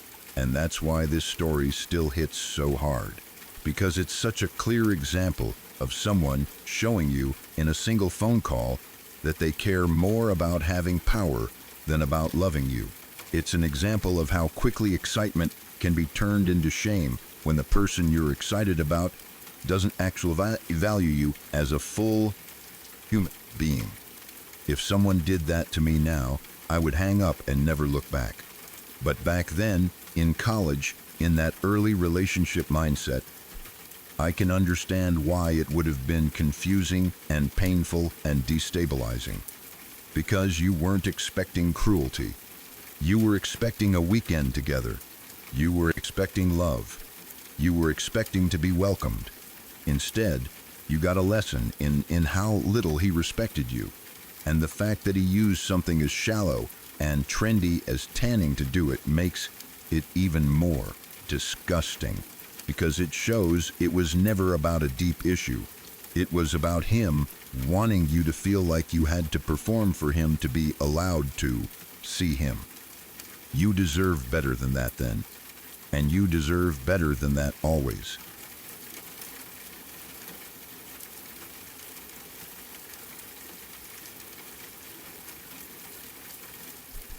We went out on his motorbike to buy flowers for our moms because Mother's Day was coming up. It was supposed to be simple and sweet, the kind of errand that feels warm, even if it's not a big deal. Back then, we didn't have maps on our phones. Smartphones weren't really a thing yet, so directions were just memory and guessing and street signs. I accidentally gave him the wrong direction, and instead of it being a small mistake we laughed off, it turned into us going in circles for nearly an hour. I remember how that hour felt in my body. The longer it went on, the more tense the air got. You can feel it when someone is getting angrier, and they're trying to hold it in because everything in them changes. Their silence gets heavier, their movements get sharper, their breathing changes. And you start shrinking without meaning to, because you can sense you're about to pay for a normal human mistake. By the time we finally got to the store and parked outside, I already felt guilty. Not because I had done something horrible, but because I had been trained to feel guilty anytime something didn't go perfectly. I apologized right away. I said I was sorry because we'd gotten turned around, because we'd lost time, because I didn't want a small error to become a big fight. He wasn't talking. That silence wasn't calm. It wasn't the kind of quiet where someone is just tired. It was punishment silence. It was the kind that makes you feel like you're standing in front of a locked door. I could tell he was angry, but he wouldn't say anything. He let me sit with it. He let me feel it. He let the shame build, and that's a type of control on its own. I went into the store anyway and bought the flowers. I tried to keep it normal, to focus on the reason we were there, to tell myself this was still supposed to be a thoughtful thing for our moms. I picked out the flowers, paid, and came back outside with them in my hands, probably hoping that once the errand was done, he'd lighten up and we'd move on. When I came back, he was holding both of our helmets, and then he threw me mine, not handed it to me, threw it. Angry, careless, like I wasn't someone he cared about, but someone he wanted to punish. And he said, in this harsh, cutting way, that he would never accompany me again when I'm this stupid and slow. That sentence alone is brutal. It wasn't, I'm frustrated, or next time let's check directions more carefully, or even, that was annoying. He went straight to insulting my intelligence. He went straight to calling me stupid. He labeled me as if one wrong turn meant something about who I was as a person, and he said it with the kind of certainty that makes you feel small. Like there's no arguing with it, because he's already decided what you are. Then it got worse, because I got hit in the face. My eyeglasses broke. I ended up with bruises around my eye. It wasn't a small bump. It wasn't harmless. It left marks. It left physical evidence. It left me standing there trying to understand what had just happened, trying to hold flowers meant for our moms, while also dealing with the fact that my face hurt and my glasses were ruined. And in that moment, I realized it, not just emotionally but physically. I realized I wasn't safe with him. We stopped by a cafe with outside seating after that. I don't know if it was because he suddenly noticed the damage, or because he realized other people could see my face, or because he wanted to manage the situation, but he asked for ice for me. And that detail is so confusing in a way that people who haven't lived this kind of thing might not understand, because it can make you doubt yourself. It can make you think maybe he cares. Maybe he didn't mean it. Maybe it was an accident. Maybe it's complicated. But asking for ice after hurting you doesn't undo the harm. It doesn't erase what happened. It doesn't make it love. Sometimes people do a small, helpful thing right after being cruel, and it creates a whiplash effect. It keeps you emotionally off balance. It makes you question your own reality. It makes you feel guilty for being upset because, look, he got ice. It can even make you feel grateful, which is heartbreaking, because you shouldn't have to feel grateful that the person who hurt you is now doing the bare minimum in public. Then, after all of that, he ghosted me for a year. A year. That kind of disappearance is its own kind of cruelty. It leaves you with no closure, no explanation, no ability to process things cleanly. It leaves you turning it over in your mind, trying to understand why, trying to figure out what you did wrong, trying to make sense of someone who can be violent one day and then vanish as if you don't exist. And when he finally came back, it was only to say he doesn't love me anymore, not to apologize, not to take responsibility, not to ask how I was doing, not to acknowledge what he did. Just a cold statement that ended it on his terms. Like he could walk away cleanly while you were left carrying the trauma of what happened. It was years ago, but you're still in therapy for the trauma and abuse you experienced. That makes complete sense. Trauma doesn't care about calendars. It doesn't disappear just because time passes. When something like that happens, especially when it includes physical harm, humiliation, and abandonment, your body learns a lesson. People can hurt you suddenly. People can turn on you. A normal mistake can become danger, and your nervous system holds on to that lesson because it's trying to protect you. Now you're dating someone new, but sometimes you still feel scared it may happen again. That fear also makes sense. It doesn't mean you don't love your new partner. It doesn't mean you're broken. It means your brain is doing what it was trained to do. Scan for risk.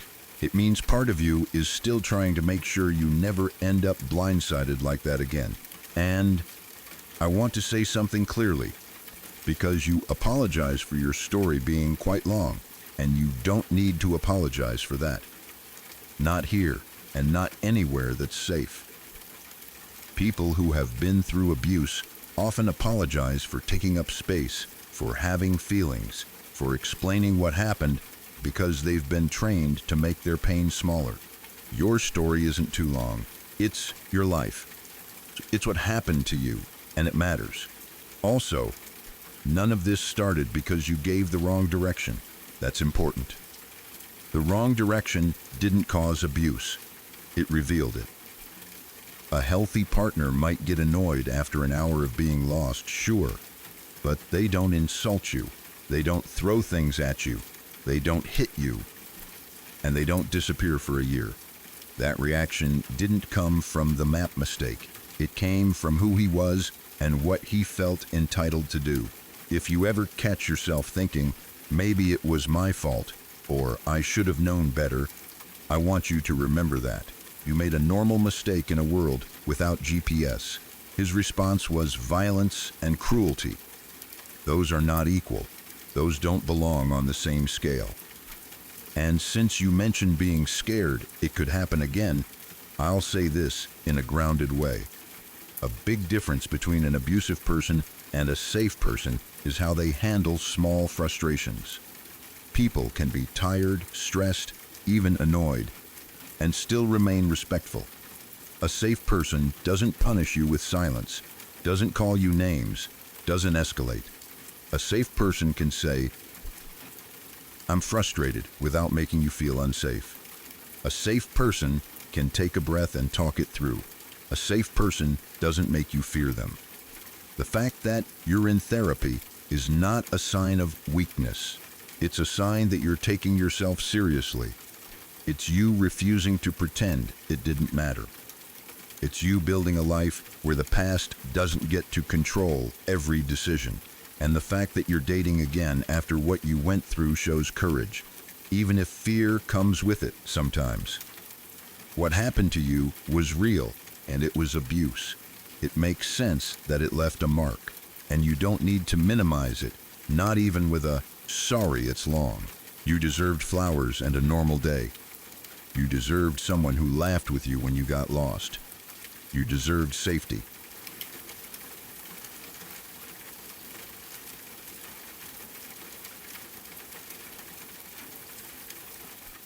I was in my 20s, dating someone about a decade older than me, and at the time, I thought that age difference meant something. I thought it meant he'd be steadier, more mature, maybe more grounded. I had just moved to a different city to move in with him, which already felt like a huge step. When you uproot your life for someone, you're not just changing your address. You're putting trust in them. You're stepping into their space, their routines, their comfort zone, and you're hoping they'll meet you with care. You're hoping they understand what it costs to do that. You're hoping they'll be your safe place while you build a new life. I had a job interview that day, and it mattered to me. It wasn't a casual thing. It was one of those interviews where you want to show up looking polished and capable, especially because I was new in the city and I wanted to start building stability fast. I remember getting dressed carefully, choosing one of the nicest department store suits I owned. It wasn't just clothing to me. It was confidence. It was preparation. It was me trying to show up like someone who belonged in that room. I wanted to feel put together. I wanted to feel professional. I wanted to feel like I could walk in there and be taken seriously. I was walking out the door for the interview, already focused, probably a little nervous, the way you always are when something matters. And that's when he said it. "You look like Oliver Twist." He didn't say it like a gentle tease between partners who are actually kind to each other. It wasn't said with affection. It was one of those comments that's meant to take the wind out of you right as you're about to do something important. It was mocking. It was stupidly specific. It was a comparison designed to make me feel poor, scruffy, childish, and out of place. And the timing was the cruelest part. He didn't say it later. He didn't say it on a day when it didn't matter. He said it as I was walking out the door to try to impress people and land a job. In 1 second, I went from feeling like I looked nice to feeling like I had to check myself in the mirror all over again. I remember that feeling of heat in your face when you're suddenly self-conscious, the way your brain starts scanning your outfit like a threat assessment. Is my suit wrong? Do I look ridiculous? Do I look cheap? Did I misjudge this? Is everyone going to think I look stupid? It's such a sharp, immediate shift. And it's not because the comment is true. It's because it plants doubt at the exact moment you need calm. I fought not to cry on the way there. I fought not to let it show. I fought not to crumble in the waiting room. I went into that interview carrying the extra weight of his voice in my head, trying to stand tall while part of me felt smaller than it had 5 minutes earlier. I kept thinking about how I looked, how I was being perceived, whether I seemed confident enough, whether I seemed ridiculous. It takes so much energy to push through that kind of manufactured insecurity, and you don't realize how exhausting it is until you're on the other side of it. But I did really well. I was offered the job on the spot. That's the part that still makes me feel this mix of pride and sadness. Pride, because I pulled it off anyway. I showed up and performed anyway. I didn't let his comment ruin what I came to do. I proved to myself that I could handle it. But sadness because I shouldn't have had to fight that battle at all.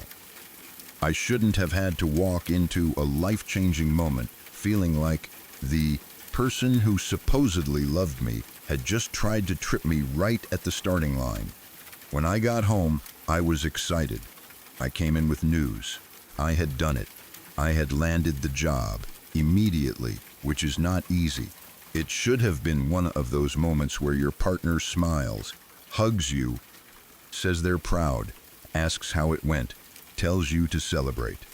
Even if the job wasn't perfect, even if there were details to talk through, the first reaction should have been to support. A win is a win. And I was new in the city. I had just moved. I needed that win.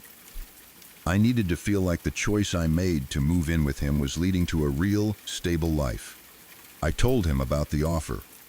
And I also told him, honestly, that his comment had been hurtful. I told him it didn't make me feel supported. I wasn't trying to start a fight. I was trying to communicate like an adult. I was trying to say, hey, the way you spoke to me this morning cut me down when I needed you to lift me up. It mattered to me. It hurt. I wanted him to understand and maybe apologize. Instead, he doubled down. He said, well, maybe they took pity on you since you obviously need the job. That was the moment where it became painfully clear what kind of man I was living with. Because that wasn't just insensitive. That wasn't bad at comfort. That was cruelty with intent.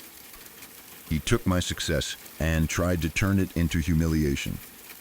He took something I earned and tried to make it sound like charity. He tried to rewrite the story so that I didn't win because I was capable, but because someone felt sorry for me. It was like he couldn't stand the idea of me feeling proud. Like he couldn't let me have one day where I felt good about myself.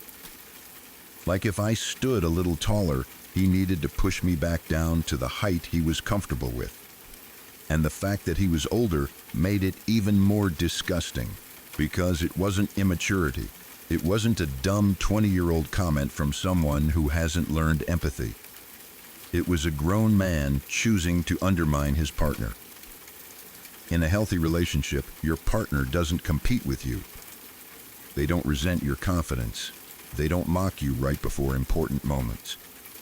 They don't take your success and twist it into an insult. They don't frame your achievements as pity. They celebrate you. They protect your self-esteem. They want you to win because your win is their win too. But with him, it felt like my wins threatened him. And that's a hard thing to realize when you've moved your whole life for someone. When you've stepped into their city, their home, their comfort, and you've made yourself vulnerable by starting over. Because at that point, you're not just dealing with a mean comment. You're dealing with the fact that the person you trusted to be on your side may not actually want you to feel strong. The saddest part is what you said at the end. You stuck it out for much longer than you should have. That's so common. And it doesn't mean you were weak. It means you were invested. It means you were trying to make it work. It means you were probably doing what so many people do when they're being chipped away at slowly. You kept hoping the next day would be better. You kept thinking, maybe he didn't mean it. You kept minimizing it. You kept trying to earn the version of him that was kind at the beginning, if that version ever existed. You kept trying because you weren't the kind of person who gives up easily. But you didn't deserve any of that. Not the Oliver Twist comment. Not the pity comment. Not the way he turned an important moment into a confidence trap. Not the way he tried to make you feel small in a suit you were proud of. And here's the truth that his words can't change. They offered you the job on the spot because you did well. You earned it. You walked in there with nerves and self-doubt and still showed up as capable. That's yours. That moment belongs to you, not to him. When I think about this story, I don't see someone who looked like Oliver Twist. I see someone walking out the door, doing something brave, starting over in a new city, chasing a job, building a life. I see a man who couldn't handle that strength, so he tried to poison it with ridicule. The fact that you eventually recognized it for what it was and can name it now matters. Because naming it is how you stop carrying voice around like it's the truth. His comments weren't insight. They were control. And your life, your work, and your success have never been based on pity.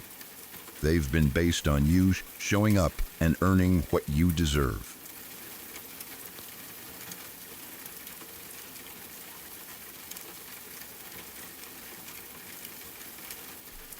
I broke up with him several months ago because I discovered he had been hiding a lot of information about his past. It wasn't a small omission. It was enough that it changed how I saw the relationship. Because when someone hides much information, it doesn't just feel like a mistake. It feels like you were dating a curated version of them, like you were loving someone while missing pieces you would have wanted to know before you built a life around them. It makes you question what was real and what was carefully managed. When the breakup happened, he spent most of it telling me how nice he was to me and how he never did anything to hurt me. He kept returning to that idea, almost like he was building a case in a courtroom. Look how kind I was. Look how good I was. Look how you should see me. And on the surface, that can sound like someone trying to defend themselves, but it also does something subtle and nasty. It shifts the focus away from what he did, hiding important truths, and on to how you're supposed to feel about him. It makes the breakup about his self-image instead of your reality. It turns your pain into a debate about whether he meant to hurt you, instead of acknowledging that he did. It also creates this pressure where you feel like you're supposed to comfort the person who caused the rupture, like you're supposed to reassure them that they're still a good guy, even as you're trying to process your own hurt. It's a common tactic, whether people realize they're doing it or not. They talk about how nice they were to avoid accountability for the ways they were dishonest or unfair. They want credit for not being actively cruel, as if honesty is optional and you should be grateful they weren't worse. Then, when he finally realized there was no going back, he let loose. That part is so revealing. Because if someone truly feels safe and secure in a relationship, they bring up issues in a way that aims to solve them. They communicate during the relationship, not as a final weapon on the way out. When someone holds things in, stays silent, and then unloads them, only when they're losing control of the situation, it often means the point isn't understanding. The point is damage. It's punishment for leaving. It's a way to regain power in the moment by making you doubt yourself, by making you feel guilty, by making you wonder if you were the problem all along. So he brought up all the parts of the relationship that bothered him, that he said nothing about while you were together. And among those things, he said something that hits at a very deep place. He called your involuntary PTSD flashbacks ridiculous. And it's important to sit with the details you gave, because they make his comment even more disgusting. Your flashbacks are involuntary. They're infrequent. They don't impact him beyond sometimes pausing a movie. You're not demanding constant caretaking. You're not making his life revolve around it. You're living with something real, and the effect on him is minimal. You're simply having a normal symptom of trauma show up occasionally, and his biggest burden is that the movie gets paused for a moment. For him to call that ridiculous isn't a misunderstanding. It's contempt. It's also revealing that he waited until the breakup, until he thought there was nothing left to lose, to say it. That tells me he knew it was an ugly thing to say. He knew it would make him look bad. So he kept it hidden until he could use it as a parting shot. In other words, he didn't say it because it mattered to him in a constructive way. He said it because he wanted to take something tender and real about you and turn it into an insult, right when you were already in pain and already choosing to leave. That kind of comment does two things at once. It tries to shame you for having a trauma response, and it tries to rewrite the relationship so that you leave feeling defective. It's like he wanted you to walk away thinking, maybe I'm too much, maybe I'm unreasonable, maybe I'm hard to be with. It's a way to win the breakup emotionally by making you question your own worth and reality. But the truth is, PTSD flashbacks are not ridiculous. They're not something you choose. They're not a personality flaw. They're not drama. They are your nervous system reacting to something it learned in order to survive. You don't earn points for having them, and you don't deserve shame for having them either. The fact that yours are infrequent and managed enough that the practical impact is a paused movie tells me you're already doing a lot of work to live your life anyway. His reaction, especially in the context of him hiding large parts of his past, makes a kind of cold sense. Someone who can live with significant dishonesty often has a strong need to protect their image. When that image gets threatened, they flip into defense mode, and defense mode can quickly turn into attacking the other person's vulnerabilities. They look for whatever they can label as too much, so they don't have to sit with their own choices. And that's what makes this so painful, because he wasn't just dismissing a symptom. He was dismissing you in one of the places you needed kindness most. It's the opposite of what a safe partner does. A safe partner might not always know what to do, but they don't respond with contempt. They don't call your trauma ridiculous. They might say, "Do you want to pause? Or are you okay? Or do you want to switch to something else?" They understand that it's not about them. They understand it's your nervous system doing a thing you didn't ask for. What he showed you in that moment is that his niceness had limits. It was conditional. It lasted as long as the relationship was serving him, and as long as he could maintain the story that he was the good guy. When he lost that, he revealed what was underneath: resentment, judgment, and a willingness to hurt you where it counts. And I think that's why his comment lands so hard. Because it retroactively changes the meaning of the whole breakup conversation. He spent the breakup saying he never did anything to hurt you. But then he chose to hurt you on purpose with one of the cruelest labels he could. Throw at something you can't control. That contradiction tells you everything you need to know. He wanted to be seen as harmless more than he wanted to be accountable. He wanted credit for being nice more than he wanted to actually be safe. If a part of you is replaying that word, ridiculous, please remember this. It is not an objective description of your flashbacks. It is a reflection of his character, his empathy, and his maturity. His inability or refusal to understand trauma does not make your trauma invalid. His contempt does not rewrite your reality. It just reveals that you were right to leave. And honestly, the fact that he held those criticisms back until the breakup also shows that you weren't given a fair chance to address anything. He didn't communicate. He stockpiled. He waited. And then he unloaded it when it could do the most damage. That's not the behavior of someone who wanted a healthier relationship.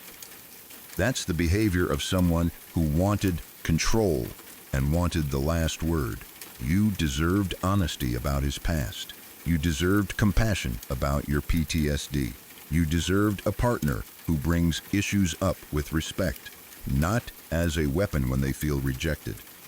And you deserved not to have your involuntary, infrequent symptoms mocked just because he was losing the argument about his own secrecy.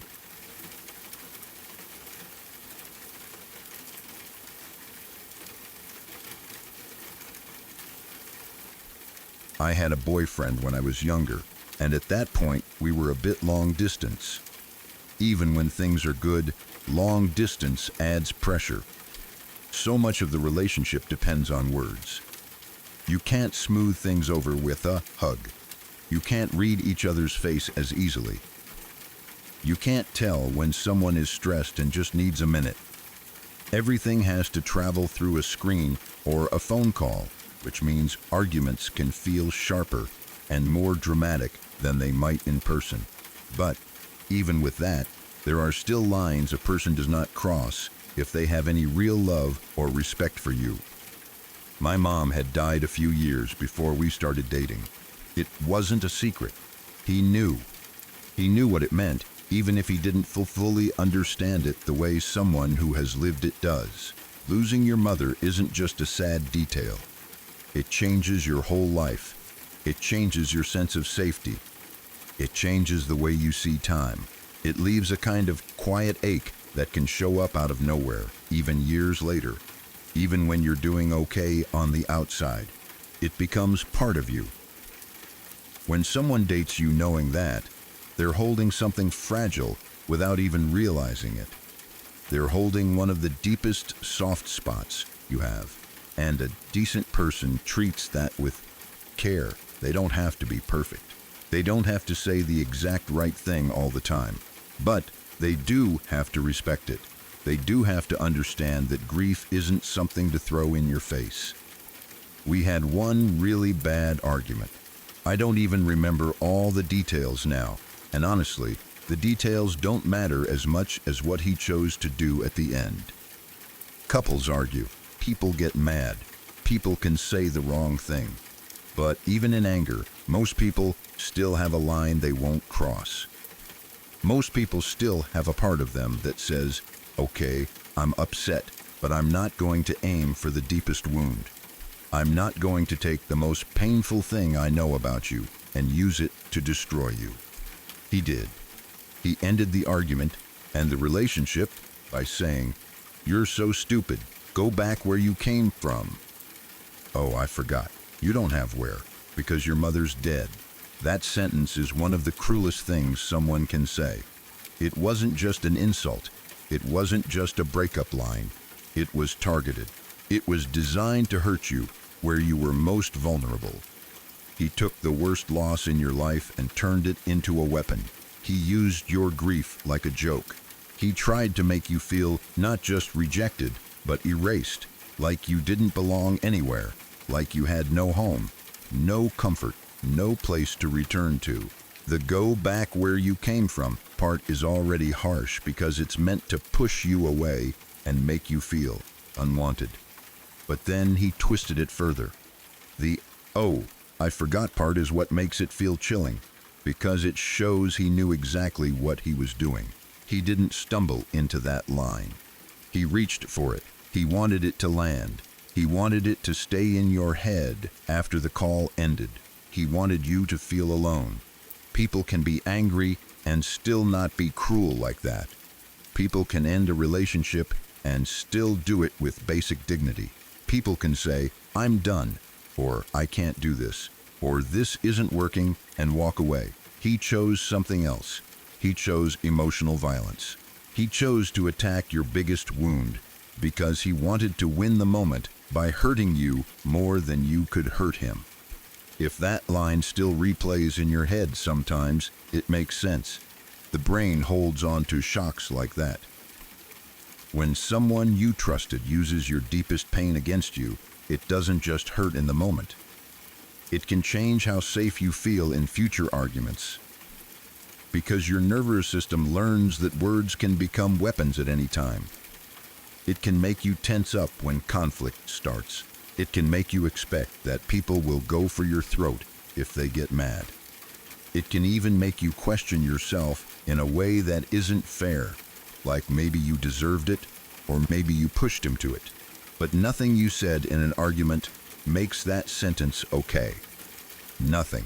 There is no excuse for mocking a dead parent. There is no excuse for trying to make someone feel like they have nowhere to go because they lost their mother. That isn't a mistake. That is a choice. And I want to say something clearly, because grief already comes with enough weight. Your mother's death does not make you lesser. It does not mean you have nowhere. It does not erase your belonging. It does not mean you deserve cruelty. The fact that he used it against you doesn't say anything about your worth. It says everything about him and the kind of person he was. Sometimes people like that will later try to take it back, or apologize, or act like they didn't mean it. But even if he ever tried to soften it later, it wouldn't erase the fact that he chose it in that moment. He chose the one thing he knew would cut the deepest. That matters. If it helps to reframe it, here's what I hear underneath his words. He wasn't just insulting you. He was trying to isolate you. He was trying to make you feel like you had no safety net and no support, so that even after the breakup, you would still feel shaken and small. He wanted you to doubt yourself. He wanted you to carry his voice with you. But his voice was not truth. The truth is that you kept living after losing your mom. You built a life. You kept going. You tried to love again. You tried to connect. That takes strength, even if it doesn't always feel like it. His cruelty doesn't undo any of that. It doesn't define you. It only proves he was not a safe person to love. And I'm sorry that someone said that to you. Not in a vague way, but in the very specific way it lands, like an echo. If it pops up again in your head, I want you to remember this. It was a weapon, not reality. Your mother being gone doesn't mean you have nowhere. You have your own life, your own story, and your own worth. And none of it depends on someone else being kind enough to see it.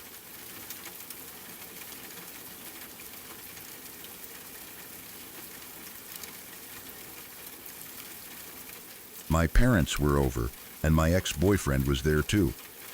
One of my dad's cousins stopped in, and for a little while the whole house had that warm, old family feeling that's hard to explain unless you've been in it. The kind where people start telling stories and you can almost see the past in the room with them. Everyone was talking about my dad's side of the family, the history of the family farm, little details about relatives, who lived where, what things used to be like. It was that kind of conversation that might sound boring to someone outside of it, but inside the family, it matters. It's how people pass down belonging. It's how you learn where you come from. It's how you feel connected to something bigger than just today. I was happy my parents were there. I wanted it to be a normal moment. I wanted it to be one of those evenings where your partner just sits with you, listens, and slowly becomes part of the circle. Even if he's quiet, no one needed him to impress anyone. No one needed him to perform. Just be present. Just show enough interest to make me feel like he cared about my life, because my family is part of my life. And if you love someone, you don't only love the convenient, fun parts of them. You love the whole person, including the things that shaped them. But while we were all out there talking, he was sitting in the guest room playing handheld video games. Not just glancing at his phone for a second, not stepping away for a quick call. He was fully checked out, choosing a game over being with us. I noticed it and felt that familiar mix of disappointment and embarrassment. It's awkward when your family is making an effort and your partner is acting like he would rather be anywhere else. It also puts you in that position where you start making excuses in your own head to protect him, because admitting the truth hurts. You think maybe he's tired, maybe he's shy, maybe he doesn't know what to say. You try to soften it, because it's painful to realize you're sitting with your family and the person you're with isn't even trying to belong. After a while, I went in there, not to start a fight, not to scold him. Honestly, I think I was just giving him an opening. I asked if he didn't want to come out and hear stories about my relatives. I thought maybe he'd snap out of it, realize he was missing something important, and come join us. Or at least say something that showed he understood why it mattered to me. He barely even thought about it. He just said, "Why? They're not my family." That sentence hit me harder than I expected, because of how cold it was. Of course, they weren't his family yet. That's the whole point of being serious with someone. Your worlds slowly connect. You learn each other's people. You start caring about each other's history. You show up not because you're forced to, but because you want to.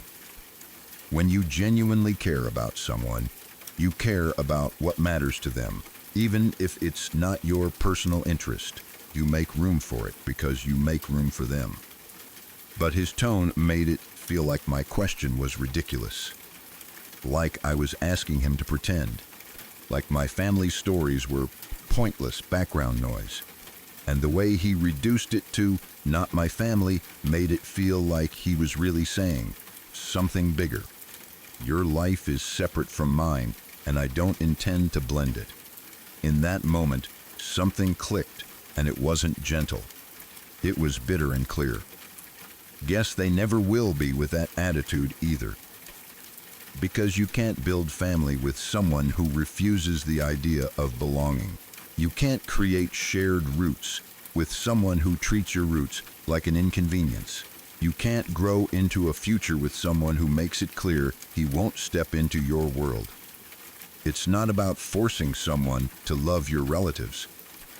It's about basic respect. It's about the willingness to be present for the things that shape you. It's about being curious enough to learn, caring enough to listen, showing up even when it's not about them. At the time, I think I brushed it off outwardly. I probably walked back out with that tight feeling in my chest and tried to keep the mood normal with my parents. I might have smiled, kept talking, acted like it didn't matter. Because it's hard to explain that kind of moment in real time without ruining the visit. I didn't want to make it awkward for my parents. I didn't want to create a scene. So I swallowed it, like I swallowed so many things with him. But inside, something shifted. It felt like one more sign that I was carrying the emotional weight of the relationship alone. I was the one trying to build bridges. I was the one trying to create connection. I was the one trying to make space for him in my life, while he kept his distance from the parts of my life that didn't directly benefit him. And the longer I stayed, the more I realized it wasn't shyness, it wasn't tiredness, it wasn't awkwardness, it was disinterest. Not just disinterest in one conversation, but disinterest in me as a whole person with a whole life. Disinterest in what shaped me. Disinterest in the things I cared about.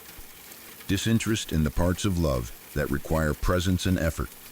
It took time, but eventually I found the language for what it felt like, and it was harsh but accurate. I felt like an interchangeable appliance to him. An appliance is useful.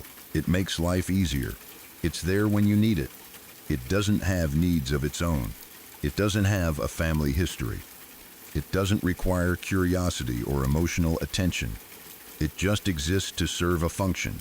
And when someone treats you like that, you feel it in 100 small ways. They aren't interested in your stories. They aren't curious about your background. They don't try to connect with your people. They don't show up for the parts of life that require emotional presence. They show up for convenience, and they tune out everything else. What hurts about moments like this is how quietly they reveal the truth. There's no huge explosion. There's no dramatic scene. It's just you offering a normal doorway into connection, and them refusing it like it's beneath them. It's you realizing you're trying to build something with someone who doesn't want to build anything with you. They want the relationship to stay in a narrow lane where it never asks to grow, never asks them to care deeper, never asks them to be present in a way that costs effort. And once you finally see it clearly, it's painful, but it's also clarifying, because it means it wasn't your job to make him care. It wasn't your job to teach him basic interest. It wasn't your job to beg him to be present in moments that mattered to you. If someone genuinely cares about you, they show it. They listen. They learn names and stories. They sit with your parents and about the family farm and ask questions, even if they don't know all the details, because they know it matters to you. He didn't do that. And you were right to notice it. You were right to let that moment mean something. It wasn't just a comment. It was a window into how he saw the relationship and how little space he was willing to give to the parts of you that weren't directly useful to him.